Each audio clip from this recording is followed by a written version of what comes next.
Well, joining me now to discuss the conflict in Israel and Gaza is a TV host and satirist, Bاسم Youssef.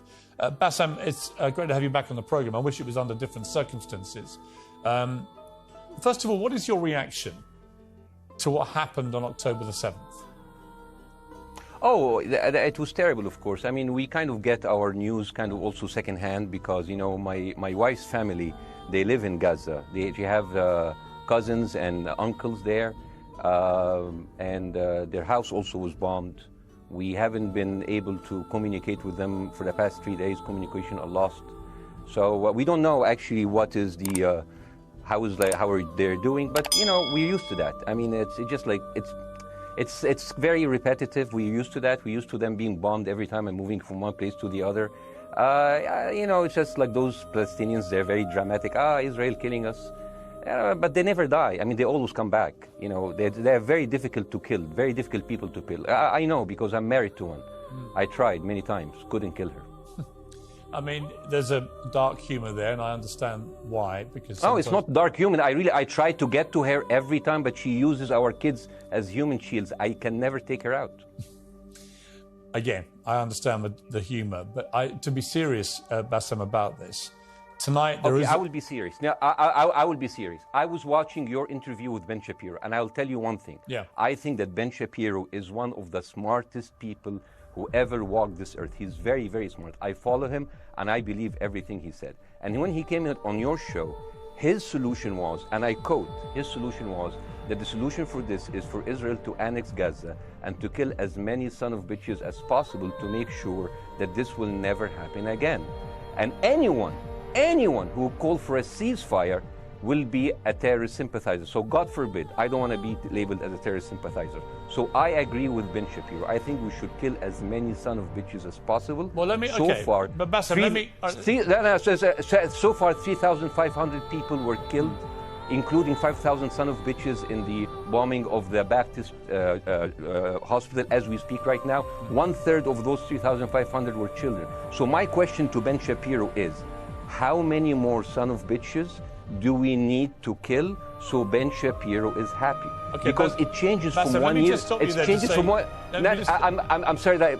Please, I'm really at a disadvantage here. I'm looking at a camera. I don't see you. I can hear you on my ear. The reason I'm interrupting is I think you're conflating different interviews with Ben Shapiro. He didn't use the phrase "sons of bitches" with me. Let me play to you what he actually said on my show. He did. Go back to your interview. No, he didn't. That was another interview. But let me play what he said to me here. Well, frankly, I don't believe in proportionate response to terrorism. I believe that the way that you stop terrorism is with wildly disproportionate response. That doesn't mean in terms of targeting civilians. It means in terms of killing as many terrorists as humanly possible and allowing them to dictate the terms of engagement by hiding behind civilians in areas that they're supposedly responsible for means that the only option for Israel is to surrender to Hamas's hatred of its own citizens, its willingness to use its own children as human shields. No country worth its salt could ever do that. Now, that is substantively different to what you said he said, right? He's talking there specifically about Hamas terrorists. I agree with him. The thing is, the question is, what is a proportionate response? Because it has been different from one tier to another. So if you look to this graph, for example, this is the death of Israeli and Palestinians, and it's changing from 1 year to year. It's like fluctuating like crypto. So my question is today, what is the going rate today for human life? I mean, 2014 was a great year for Ben Shapiro.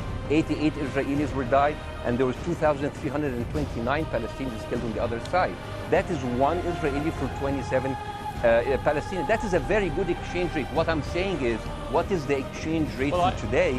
So you guys will be happy. That's my question. Well, it's not me. It's not me, guys. I'm not on either side. No, not you. Like when I say you guys, I say like the people on the other side of that. I know that you don't think like that. You're one of the good guys. But let me tell you something. I mean, the reason that I'm using this is that, I mean, I can't remember what happened in 2014, and there was no music festival. But there must be something. I mean, they must do something. It is their fault. It has to be something. I mean, 2018, 300 Palestinians died. Who's counting, you know? So the thing is, what my question is, let's find what is the exchange rate for human life today so we expect the future death of Palestinians and we'll be happy to it. My response to that would be this, Bاسm. I've thought carefully about this because I think it's very tricky for people like me to immerse ourselves into a conflict where we're not directly involved. And I thought carefully about what I feel about this. I feel that the scale of what Hamas did on October the 7th supersedes anything else I've seen in this conflict, really ever. The savagery, the butchery, the slaughter of 1,300 people, the shooting of babies, the 100%. Kidnapping of grandmothers, and so on. So if we can agree on that, which I think is inarguable, then the question then becomes, again, about proportion. I don't disagree that there's been a lot of bad stuff on both sides going back historically for decades. But if we agree that this was on a different level altogether, quite deliberately by Hamas, designed to provoke... No, here's my question. Let me ask you a question. And the question, because you raised it earlier about proportion. I honestly don't know what the proportionate response is. I honestly don't. I don't. I've been watching the airstrikes this week thinking... So what's your question? Well, I would ask you, if you were Israel, what would you... If I was Israel? If you were Israel and that had happened to you, what would you think would be the appropriate way for the country to respond? I would do exactly like Israel did, kill as many people as possible, since the world is letting me do it. I mean, I can do it because I can, you know. But the thing is, you know what, I agree with you. And you know what, I'm going to be even ahead of you, because I see the question coming. Do you condemn Hamas for the atrocities? Yes, I condemn Hamas. I condemn Hamas. Hamas is the source of all evil. They're a reason for everything. And you know what? Let's, for a minute, imagine a world without Hamas. Right. What will this word look like? Let's give this word a name, and let's name this word the West Bank. Hamas has absolutely no control in the West Bank, and since the beginning of this year, only through August, 37 Palestinian kids were killed. No music festival, no paragliding, no Hamas. Since the occupation of the West Bank, 7,000 Palestinians were killed. No music festival, no paragliding, no Hamas. I can go on and on and on and on. No, but you don't need to, because in a way you're preaching to the choir. I've followed this crisis. Oh no, you're not preaching. So the thing is, like, in the sense that I know that what you're saying has validity. Of course, Piers. By the way, Piers. I am at a disadvantage here. I can hear you. I cannot see you. I am in a claustrophobic room, and so please cut me some slack and don't interrupt me and interrupt my points. Sure. So, because this has to be fair. Understand. Because if you want to only hear your opinion, I can just condemn Hamas and go home. I can do that. So, do you want to do that, or do you have a much more nuanced conversation? No, I absolutely want to have a nuanced conversation. I wasn't aware I was interrupting you. I thought I was letting you speak. Amazing. So let's. I mean, I would say I really applaud Israel for doing one thing that no military force in the world does. Because I heard Ben Shapiro and I heard Ron DeSantis, and they said Israel is the only military force in the world that warns civilians before bombing them. I mean, how fucking cute. That is so nice of them. Because with this logic, if Russian troops started warning Ukrainians before bombing their houses, we're cool with Putin, right? I mean, okay, Habibi, you have warned them, go invade. It's fine. You have done your job. I mean, the thing is, and I understand, and I also heard Ben Shapiro talking about Human Shield. So you remember my wife's family, they live in Gaza. So I asked them, I told them, when Israel give you the nice warning, the cute warning, does Hamas force you to stay in your home so you can be bombed and use as Human Shield? You know what, Hassan here, my wife's cousin, he's a loser, you know. He told me, you know, when I asked him, does that happen? He told me, no. The lying son of a bitch lied to me. I told him, you don't understand. Ben Shapiro and Ron DeSantis keep saying that Israel warned you and Hamas asked you to stay put. So I told you, he's a loser. He never kept a job. He even failed in all of the interviews to become like a human shield. I would believe Ben Shapiro. Let me ask you this, Bassa. So let's go with that. No. Let me ask you At some point, I must be able to ask you questions. It's not a monologue for you, Bassa. If we agree that for the 14,000 casualties, I mean, who's counting, are Human Shield, does that mean that every single one of those civilians was standing, obscuring a military target behind them? Because that's a lot of weapons. I mean, Hamas is packing. No, of course it doesn't. And look, it doesn't. So there's some collateral damage. Lots of collateral damage. Yes. It's fine, yeah. You kill some to save some and then kill some more. Yeah, I agree. Yeah. Well, let me ask you this. Again, it comes back to proportionate response. When the world decided it had to get rid of ISIS because of the appalling butchery they were carrying out, it did so by also killing very sadly, a lot of civilians along the way by doing airstrikes against places which But killing civilians are inevitable. You said that in the beginning. My point is, it's inevitable. Yeah, but once Israel has decided that they want to get rid of Hamas, and Hamas is embedded with civilian population, I'm very concerned about what's going to happen next. I've written a column tonight saying, I remember the Iraq War, which I opposed, right? I remember all this. So my question to you is, what would you think would be an appropriate response by Israel to what happened? Well, these are years of disproportionate responses of Israel. Right. Did it solve the solution? Did it solve the problem? Did it work before, so it will work? What will be the surprise this time? What will be the twist that will make this work this time? What will be different this time? Seriously, I mean, like, this is only the last 15 years. I mean, because it's too many papers. I just got this. But how will this be different? And the thing is, I am so glad in the introduction that you mentioned the Iraq War. I applaud you, Piers, for saying that, because you were honest about it. You said that spreading lies like WMDs made people look at those people as less of humans, and they would accept the death of 1 million Iraqi, whether by sanctions or by invasion, right? You are a good man. This is amazing. And you know what is similar? Is when you spread the lies of 40 decapitated babies, although it was refuted. So what happens when people hear that, killing babies is horrible. But when you say decapitated 40 babies, you are planting a certain image with a certain trigger in people's mind. Who has said that? Who has said 40? Who has said that? Who has said 40 decapitated? Who has said that? You have repeated. No, I haven't. What? I've never said that. You haven't said on your show 40 decapitated babies? Never. Ben Shapiro didn't say it? No. Ron DeSantis didn't say Nobody it? has said it. Okay, no, nobody said it? No. Oh, okay, maybe I am wrong. Decapitated. Here's you're wrong. I've never said that. The thing, what happened, no, you're wrong. But the thing is, when Iraq, the same thing is happening in Iraq. Ben Shapiro once tweeted, not even about Gaza, about the West Bank, when Israel continued to build the illegal settlement. He said, 2017, Israel likes to build things, and Arabs, not Palestine, not Hamas, Arabs like to bomb crap and live in open sewage. Yeah, I thought that was very the Israeli defense minister, he said, those are human animals. And the thing is, Ben Shapiro should know better, because, long before the Holocaust, before Jewish people were thrown in the gas chambers, the Nazi propaganda called them rats. Now, as a human being, I will never accept that another human being being thrown into a gas chamber. But a rat, kill 10, kill 1,000, 3,500. They are son of a bitch. They are human animals who live in open sewage and decapitate babies. And because of that propaganda, Mr. Morgan, that guy in Illinois, the 71-years-old guy, he killed, stabbing the 6-year-old Palestinian kid in Illinois 26 times. And he used to play with him. They used to be friends. But he went in, marching into their apartment, stabbing his mother and killing him, shouting, all Muslims could die. Yeah. It took you 80 years to change one word from Jewish to Muslim.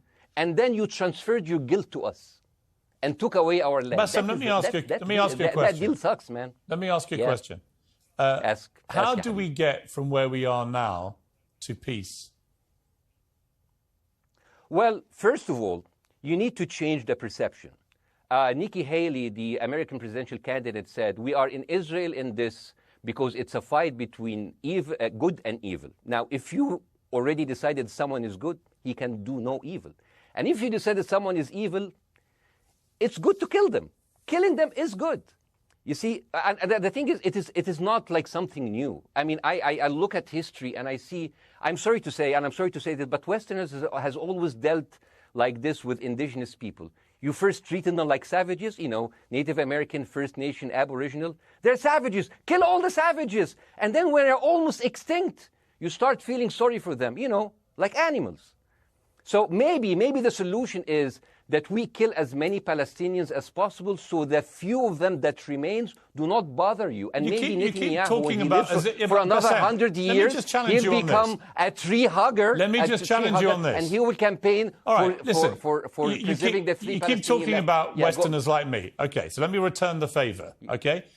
Hamas is dedicated to the complete eradication of Jewish people. I am not the spokesman for Hamas. I'm not saying you are. Why do you get... I'm not saying I'm you not are. their spokesman. You're talking to me. I fucking hate them. Bassem, Fuck Hamas. you are Hamas. No, are you happy? You're missing my point. You're talking in a generalized way about people in the West who always talk about Arabs as savages. I don't. No. I'm talking I about never have. America. About I actually led the campaign.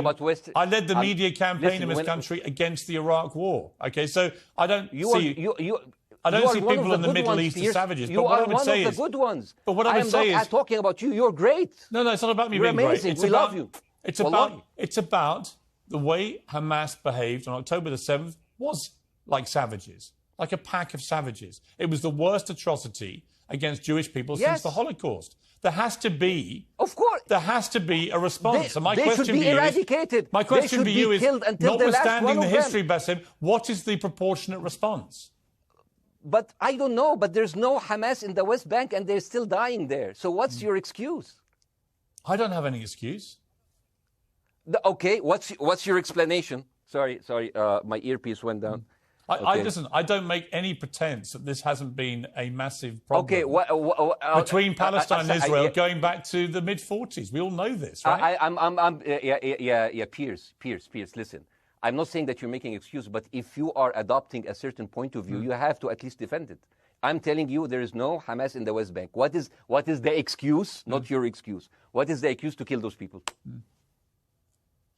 Well, listen, this question of proportionality is one that... No, answer my question. I've been answering your question. You answer mine. It's actually not my job to answer your questions. It's not. Okay, not your job. Not. I agree with you. I'm more interested in you, who has family in Gaza, who's an Egyptian in the Middle East, right? I'm more interested in what you have to say. Okay, I'm telling you. I think Hamas is the problem, okay? Right. Now, let's say Hamas is removed. Let's Hamas. I'm agreeing with everything. You want me to condemn Hamas? I will condemn Hamas, Hummus, Hassan, everybody. Guys, so wait. I can't hear you. The earpiece. Damn. Okay. Oops. Okay. Yeah. Okay. I do need help. I think. Okay. Just go back. Is he there? You go back. Can you hear me? Okay, go. Thank you, guys. Can you hear, Bassem? Yeah, now I can hear you. Okay. So here's the thing. Can you hear? Okay. Yeah. So, Isaac, let's say, for example, Hamas ceased to exist. Okay? Do you hear me? Yes. Yeah? Hamas ceased to exist today. Now, right now, in Palestine, in West Bank and Gaza, 20% of Palestinians go through Israeli prison system, whether imprisonment, whether interrogation, whether torture.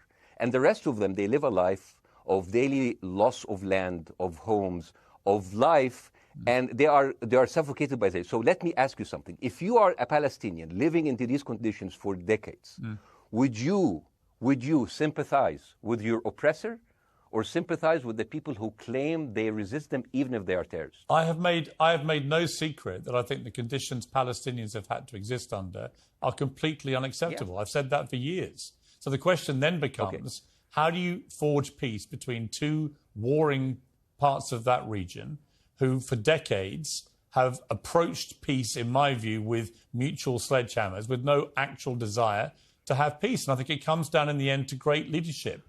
And I don't think there's great leadership. I don't think, well, hang on, let me make my point. I don't think there's great leadership on either side. Where is the Nelson Mandela figure here to come through all this hatred on both sides? Nelson Mandela? Yeah, where is that Nelson figure? Nelson Mandela actually have criticized Israel for being a horrible state. All of the South African activists have actually called Israel. My point is about how he responded to a country that was so divided. Is a template for how you get to peace, isn't it? I haven't met Nelson Mandela, so I wouldn't know. But there's a point. There's a very important point here. You know, I want to understand what is the logic of Israel carpet bombing Gaza. I mean, if there's a logic, if this will make Israel safe, I want to hear the logic. So if they continue bombing, what are they hoping to achieve? Well, I think we know what their stated aim is. Their stated aim is to eradicate and wipe out Hamas. They believe Hamas are living predominantly in northern Gaza. They also are aware they're living amongst civilians. So it's an incredibly difficult thing. As I said in my monologue, it is very, very difficult to see how they do this without massive collateral damage. So if I can understand this correctly, basically Israel is doing this to pressure the Palestinian community in Gaza to turn against Hamas. Is that right? I'm sure that's part of it, yes. That's part of it. So this is exactly what terrorist organizations do, because terrorist organizations will have no chance beating a whole nation in battle. So they terrorize and they kill the civilians in order to spread fear and terror so they can turn against their government to change their policy or to resign. You have just compared Israel with ISIS. No, I haven't. I don't see any comparison between It's going to be the headlines tomorrow. Piers Morgan, Israel is ISIS. Only amongst people who weren't listening. The comparison, which is more apposite, is ISIS and Hamas. They are both nihilistic terror groups intent on killing as many Jewish people and others as they can possibly kill. And you can't get peace with people like that. Absolutely. You know what? I'm going to do something that nobody done on your television. You know what I'm going to do on your episode? I'm going to pretend that I'm an Israeli citizen. I'm going to put myself in the place of an Israeli settler in the kibbutz. And I want to speak to my Prime Minister, Benjamin Netanyahu. Mr. Benjamin Netanyahu, I have voted for you because you have promised us peace and prosperity and security. On the 7th of October, those son of bitches Hamas, they went into the fence that is regularly heavily guarded. Usually if there's like a dove that comes close to it, it will be shot. Those people went in and they went for 6 hours before IDF forces was deployed, killing our friends, our families, kidnapping our grandmothers and babies, and went in. I want to ask you, Mr. Prime Minister, after you have fractured the Israeli community and you have fucked our courts, our Supreme Courts, what are you doing with the money being given to you, to the United States? Also, you are carpet bombing Gaza with absolutely no regard to our hostages, our people. I heard a rumor in the kibbutz that you're doing that you let that happen as an excuse to carpet bomb Gaza, so you push them into Sinai. And I didn't believe it. I said, not my Prime Minister, he can never do that. And then I watched an interview for Danny Ayalon. He was your chief advisor. He was also the Israeli ambassador to the United States. And you know what he said, Mr. Prime Minister? He said that the solution for those Palestinians is to go into a vast land of Sinai and live into tent cities temporarily, temporarily, wink wink, until we build Gaza again, and then we invite you back. يعني عبط احنا بقى. يعني فاهمني؟ As we've seen this movie before. So يعني, and when I saw this, I couldn't explain to my fellows in the kibbutz, how come our Israeli government is trading human lives for another piece of land? So as an Israeli citizen, I need to hold my Israeli government accountable. And as an American citizen, I want to know all of these money that we are giving to Israel. We're giving them $4 billion every year. Joe Biden said it's the best investment America ever done. Well, if I am in the place of Joe Biden, I would say, sorry, don't speak. I would say, if I was Joe Biden, I would go down and whisper in the ears of Netanyahu and tell them, I hate bad investments. They haunt me, like Littlefinger in Game of Thrones. But the thing is, this is the problem. Israel always victimizes itself, and I have never seen a victim putting their oppressor under siege and bombing them 24/7. Israel wants you to believe that they are the victim. Dealing with Israel is so difficult. It's like being in a relationship with a narcissistic psychopath. He fucks you up, and then he makes you think it's your fault. All right, you look at Israel as Superman, but they're really Homelander. Wallahi, they are shooting Bassem, fish in a barrel, and they are annoyed with the splashes. Bassem, I want to say two things. One, if you could just slightly mind your language. We are uncensored, but if you keep swearing... I'm very sorry. We have to apologise to viewers who may be offended by that. I apologize. But I understand passions run high, so let's not get too bogged down about the odd swear word. I apologize to the viewers. I apologize to the viewers for my language. My second question is this. After the sight of dead civilians. After the break, we have the managing director of the Daily Wire, which is Ben Shapiro's company. We were going to interview him on his own, but he's happy to come on and talk with you directly if you are prepared to stay. Well, of course, I can stay, but again, I am... Fuck this... I am in a disadvantage, and I would like to have my space to respond. Okay, we'll come back after the break. Because here's the thing. There's Bassem, two things we're I want going to go to a break. All right. When we come back from the break, we'll be you and Jeremy Boring from the Daily Wire. I have news. We're taking a short break, Bassem. I'll be back. Welcome back to Uncensored. For more on the situation in Israel, I'm joined now by the CEO and co-founder of the Daily Wire, Ben Shapiro's partner, Jeremy Boring. Jeremy, thank you very much indeed for joining me. I'm sorry we demoted you earlier to mere MD. You are the CEO and co-founder. You know Ben Shapiro better than anyone, really. I did a big interview with Ben, obviously, the other night, which went around the world and has sparked a big reaction, including from our guest, Bassem Youssef, who's still with us. First of all, you've been listening to Bassem and what he's been saying. What's your response? Well, first of all, I make it a point not to speak for Ben Shapiro. He's got a 20 IQ points on me and speaks for a living professionally, so he's much better prepared to defend himself. But as his business partner, as his best friend, I do feel like I have to respond to the things that Bassem was just saying. First of all, the question of how many sons of bitches have to be killed in order to end this conflict, I suppose that the answer is as many of them as it takes. That doesn't mean that I or Ben or any decent person in their right mind is happy with the killing of civilians. I posted at the very beginning of this conflict that a woman or a child blown apart in Gaza is just as tragic as a Jewish baby killed in one of the settlements. That doesn't mean that Israel's actions and the actions of Hamas are morally equivalent.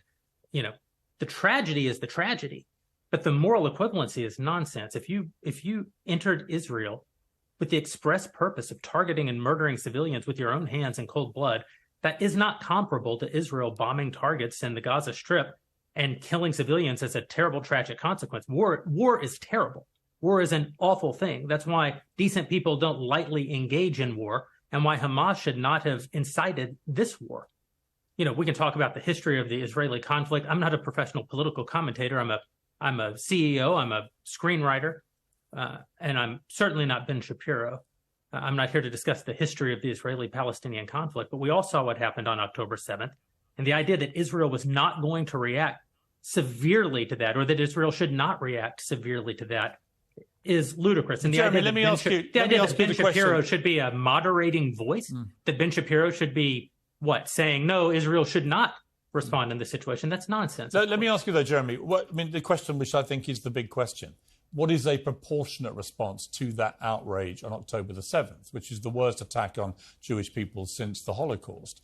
What is proportionate? If it's true, as reports are suggesting tonight, that there may have been a hospital hit by an Israeli strike and up to 500 people or more have died, that would seem to me, if that is verified, and it's not verified yet, we don't know exactly what has happened other than there's been a hit on this hospital. But if that is verified to have been an Israeli strike, that will strike many people as disproportionate. Certainly. Well, first of all, I don't know what a proportionate response is or why we would want it. I suppose a proportionate response would be for 3,000 Israelis to go through the fence, gun down innocent Palestinian women and children, burn their bodies, burn them alive, take hostages, rape their women. No one wants a proportionate response. No moral person could possibly call for a proportionate response. The purpose of war is to defeat your enemy. The West has, in my lifetime, forgotten the purpose of war because the true cost of war is so terrible. The last time the West engaged in war and won it was World War II, and they did it through incredible brutality. They did it by bringing their enemies to heel. That is not a thing to rah-rah about. That's not a thing to look forward to. As I said, all decent people should avoid war. But I think the sort of lie of the post-World War II, the post-war consensus lie, is that somehow war in which you kill a bunch of people and don't secure victory is morally superior to war where you do secure victory. I would say that the only way to morally justify a war is to win it. Otherwise, the very argument that brought you into the war, this enemy must be defeated, ends up being proven a lie. I mean, Afghanistan, I think America had every right to go into Afghanistan. The Taliban was harboring Osama bin Laden and Al-Qaeda. Al-Qaeda flew planes into buildings in the United States, killed thousands of our citizens, brought the nation into untold agony, pain, and horror. America had every right morally to go in and destroy the Taliban and destroy Al-Qaeda. Yeah, but I would argue, the Taliban now rules in Afghanistan. The war was not won. But that's my point, actually. I've done a column about this tonight for The Sun here in the UK, which is I was editor of a newspaper when the Iraq war happened. I opposed it very aggressively as the editor of the paper. And sadly, we were borne out by events. It was a complete disaster, the Iraq War, in my view. It was illegally contested, I think. And the consequences were appalling in terms of loss of life, 1 million people, in terms of ISIS being allowed to breed and create their merry hell around the world, in terms of complete dismantlement of Iraq itself as a functioning country. And I think Afghanistan, again, 20 years of attacking an enemy, which is now running the country again, seemed to me, again, to be kind of pointless. And I do wonder whether Israel, in its blind fury, which I completely understand, has thought through the consequences of actually launching a full air, ground and sea offensive into Gaza as to actually what happens at the end of that. Well, I suppose Israel wasn't really given the opportunity to fully contemplate what the consequences of that action might be, because Israel didn't instigate this war. This war was instigated by a horrible terrorist attack on Israel, and a state is put in a position where it has to respond. Now, one might argue that the very fact that Israel has yet to actually launch their ground invasion means that they are actually making a calculation about what the cost will be, what victory looks like. Any rational person, any decent person can engage in a conversation about what is the appropriate response for Israel. Of course they can. But this sort of moral equivalency thing, I don't think is a sign of decency to engage in a conversation about moral equivalency. Let me bring Bاسم back in. You've been listening to this, Bاسم. What's your response to what Jeremy's been saying?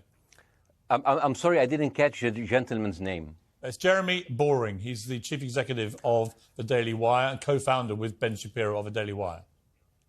Hi, Jeremy. Please say hello to Ben Shapiro, and please tell him that I do think he is the smartest person to ever walk the earth. Thank you so much. So, as a response to Jeremy, I agree with everything you said. I mean, what is disproportionate? I mean, he just used the examples from Second World War in America, showing that civilian casualty is, I heard his voice. He was very sad, and as he was telling us, it is so inevitable to kill so many civilians because it's something that we cannot avoid. I hear the sadness in his voice, and I know that it's a very difficult decision to kill all of these civilians because that's for a higher cause, and I understand. But my question, I have two questions. The question is, how can you justify the killing in the West Bank where Hamas does not exist? And if the disproportionate response during over all of these years have actually worked, what will be new this time that did not happen before? I just want to. That was my question. Okay, that Bاسم, was my question. I'm going to. Okay. So now, if I ask the question, can I say something on my side? Well, a little bit personal? Bاسم, with respect, a little bit personal. Bاسm, with respect, I gave you half the show to have your side. Jeremy's had a lot less time. I'm going to have to. You move want me on. to leave? Bاسm, I'm going to have to let you go because we've been on there with you for 40 minutes. Okay. Now. Bye bye. Right? But listen, bye. I would like to talk to you again, and thank you for joining the program. I appreciate it. Oh, by the way, my wife's family is all right, and they sent us a house. It's bombed. It's beautiful. It's going to be a good like Halloween theme. So well, I'm very sorry for what your family are going through in Gaza, and I mean that very sincerely. By the way, I don't know. I don't know I don't know him. By the way, I haven't actually met them. They didn't even come to my wedding. They couldn't because they are stuck in Gaza. Okay. And she never saw them because, Gaza is not a destination. Bاسm, as I say, we hear their voices, and it's they die. It's fine. It's fine. Bاسm, I wish your family all the very best. Thank you.